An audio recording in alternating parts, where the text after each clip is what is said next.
আমি sure dressing রুমে কিছু একটা তো হয়েছিল।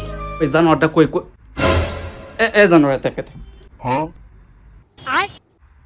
কে এটা?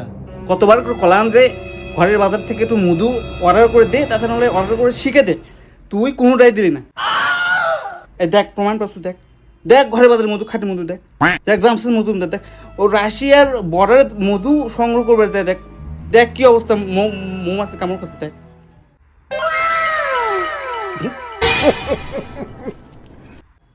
একটা কথা শুনিস না, একটা কথা শুনিস না, কই একটু ভালো করে দেখি।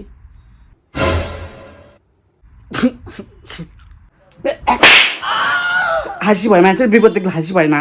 ম্যাচের বিপদ দেখলে খুব হাসি পায়, মজা লাগে। আর তা না, তাহলে তাহলে আমি আসতেছি কারণ ওই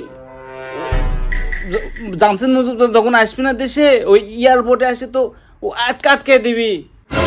ও মা, তাই বলে আসবে দিবি না দেশে? আরে ফেস চেঞ্জ হচ্ছে না, ওই যখন পাসপোর্টের সাথে ফেস মিলাবি দেখবি যে মিলিচ্ছে না, তখন কবি তুমি জামসেদ মজুমদার না, তুমি ওই চায়নার নাগরিক হয়তো অন্য।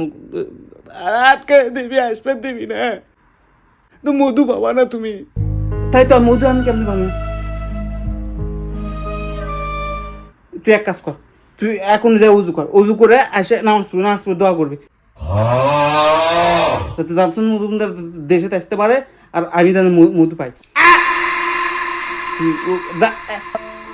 যাচ্ছি যাচ্ছি এখন, যা যা যা উজু যা যা উজু কর, যাচ্ছি।